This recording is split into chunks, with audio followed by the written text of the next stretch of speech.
नमस्कार, मैं प्रिया। आप देख रहे हैं आंचलिक खबरें, अपनों की खबर आप तक। आइए नजर डालते हैं दिन भर की बड़ी खबर पर। दिल्ली विधानसभा में नया मोर्चा, विपक्ष की कमान आतिशी के हाथ। सत्र में गरमाएंगे ये मुद्दे। दिल्ली विधानसभा में सियासी संग्राम, विपक्ष की कमान आतिशी के हाथ। भाजपा आपकी इस राजनीति लड़ाई में दिल्ली की जनता को क्या मिलेगा? विधानसभा में बवाल तय, सत्ता और विपक्ष में जबरदस्त सरकार के आसार। सदन के बाहर बीजेपी के खिलाफ आपका मोर्चा, सड़कों पर होगा विरोध प्रदर्शन। नेता प्रतिपक्ष के रूप में आतिशी की ताजपोशी। दिल्ली की राजनीति में एक नए अध्याय की शुरुआत हो गई है। आम आदमी पार्टी ने रविवार को अपने विधायक दल की बैठक में ऐलान किया कि दिल्ली की पूर्व मुख्यमंत्री आतिशी अब विधानसभा में विपक्ष की नेता होंगी। पार्टी मुख्यालय पर हुई इस अहम बैठक में सभी विधायकों ने सर्वसम्मति से आतिशी के नाम पर मुहर लगाई। इसके साथ ही यह तय हो गया कि अब दिल्ली विधानसभा में भाजपा सरकार के खिलाफ आम आदमी पार्टी की आवाज बुलंद करने की जिम्मेदारी आतिशी के कंधों पर होगी। इस बैठक में आम आदमी पार्टी के राष्ट्रीय संयोजक और पूर्व मुख्यमंत्री अरविंद केजरीवाल भी मौजूद थे। उन्होंने आतिशी को नेता प्रतिपक्ष बनाए जाने को पार्टी के लिए सशक्त विपक्ष की दिशा में महत्वपूर्ण कदम करार दिया। आम आदमी पार्टी हमेशा जनता की आवाज रही है और अब विपक्ष में रहकर भी हम उसी जोश और जज्बे से जनता के मुद्दों को उठाएंगे। आतिशी ने विधायक दल की बैठक के बाद यह बयान देते हुए भाजपा सरकार को घेरने का संकेत दिया। दिल्ली विधानसभा सत्र क्या होगा एजेंडा? दिल्ली विधानसभा का नया सत्र 24 फरवरी से शुरू हो रहा है। यह सत्र इसलिए भी अहम होगा क्योंकि पहली बार आम आदमी पार्टी विपक्ष की भूमिका में होगी और भाजपा सरकार का एजेंडा सदन में पेश होगा। पहला दिन 24 फरवरी, शपथ और स्पीकर का चुनाव। सत्र की शुरुआत सुबह 11 बजे से होगी। पहले नए विधायकों को शपथ दिलाई जाएगी, उसके बाद दिल्ली विधानसभा के नए स्पीकर का चुनाव होगा। माना जा रहा है कि इस दौरान सत्ता पक्ष और विपक्ष के बीच गर्मा गर्म बहस देखने को मिलेगी, क्योंकि आम आदमी पार्टी इस चुनाव में अपनी भूमिका को मजबूत करने की कोशिश करेंगे। दूसरा दिन 25 फरवरी, उपराज्यपाल का अभिभाषण। दिल्ली के उपराज्यपाल वीके सक्सेना सदन में अपना अभिभाषण देंगे। इस अभिभाषण में भाजपा सरकार अपनी प्राथमिकताएं गिनाएंगे और आगामी नीतियों की रूपरेखा प्रस्तुत करेंगे। तीसरा दिन 27 फरवरी, जबरदस्त बहस की तैयारी। सत्र के तीसरे दिन यानी 27 फरवरी को उपराज्यपाल के अभिभाषण में बहस होगी। इसी दिन के मुख्यमंत्री रेखा गुप्ता सदन में सरकार की तरफ से जवाब देंगी। माना जा रहा है कि इसी दिन सत्ता पक्ष और विपक्ष आमने सामने होंगे। भाजपा के खिलाफ आम आदमी पार्टी का प्लान। आम आदमी पार्टी विपक्ष में रहते हुए भाजपा सरकार को घेरने की पूरी रणनीति बना चुकी है। पार्टी सूत्रों के मुताबिक आपके नेता सदन में 3 बड़े मुद्दों पर भाजपा सरकार को कटघरे में खड़ा करने की योजना बना रहे हैं। CAG रिपोर्ट पर हमला।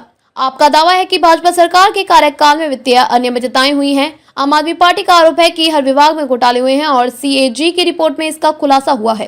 पार्टी इस मुद्दे को सदन में जोर शोर से उठाएगी और सरकार से जवाब मांगेगी। चुनावी वादों पर भाजपा की घेराबंदी। आम आदमी पार्टी सरकार से यह सवाल करेगी कि भाजपा ने चुनाव प्रचार के दौरान जो वादे किए थे उन्हें अब तक क्यों पूरा नहीं किया गया। विपक्ष भाजपा पर दबाव बनाएगा कि वह अपने घोषणा पत्र को लागू करे और जनता से किए गए वादों को हिसाब दे। दिल्ली की कानून व्यवस्था पर सवाल। आम आदमी पार्टी का आरोप है कि दिल्ली में अपराध बढ़ रहे हैं और भाजपा सरकार कानून व्यवस्था को संभालने में नाकाम रही है। महिलाओं की सुरक्षा, सड़कों पर बढ़ते अपराध और पुलिस की निष्क्रियता पर विपक्ष सरकार को घेर सकता है। भारत की रणनीति। भ्रष्टाचार के मुद्दे पर आम आदमी पार्टी को घेरेगी। जहां आम आदमी पार्टी भाजपा पर हमले की तैयारी कर रही है, वहीं सत्ता पक्ष भी पूरी तरह तैयार है। भाजपा सरकार CAG रिपोर्ट और वित्तीय अनियमितताओं के मुद्दे पर आम आदमी पार्टी को ही कटघरे में खड़ा कर सकती है। पूर्व आप सरकार के फैसलों पर सवाल। भाजपा यह तर्क दे सकती है कि आम आदमी पार्टी की पिछली सरकार ने कई नीतिगत फैसले गलत किए हैं, जिससे दिल्ली को नुकसान हुआ है।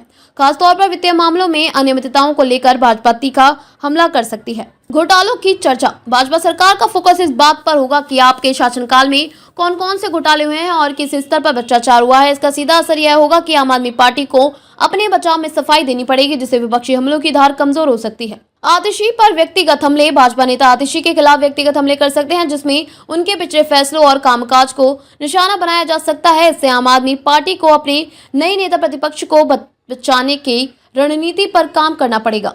सदन के बाहर सियासत, धरना प्रदर्शन की तैयारी। सिर्फ विधानसभा के अंदर ही नहीं बल्कि बाहर भी आम आदमी पार्टी भाजपा की सरकार के खिलाफ माहौल बनाने की कोशिश करेगी।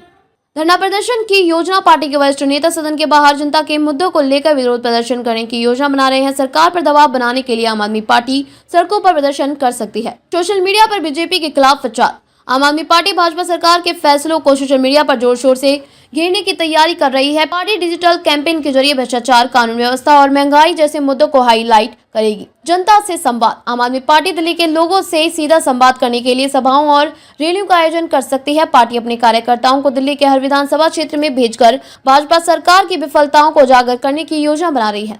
क्या दिल्ली की राजनीति में नया मोड़ आएगा? आतिशी को नेता प्रतिपक्ष बनाए जाने के बाद दिल्ली की राजनीति में बड़ा बदलाव देखने को मिल सकता है। ये देखना दिलचस्प होगा कि क्या आम आदमी पार्टी विपक्ष में रहकर सरकार को घेरने में सफल होती है या फिर भाजपा सरकार उनकी रणनीतियों को ध्वस्त कर देती है। सवाल यह भी है कि क्या भाजपा आम आदमी पार्टी के आरोपों को ठोस जवाब दे पाएगी या फिर सदन में बहस हंगामे में बदल जाएगी। जो भी हो, इतना तय है कि दिल्ली विधानसभा का यह सत्र राजनीति सरगर्मियों में भरपूर होगा और दिल्ली की जनता को बड़े राजनीतिक नाटक का गवाह बनने का मौका मिलेगा। अब तक के लिए बस इतना ही। देखते रहिए आंचलिक खबरें, अपनों की खबर आप तक।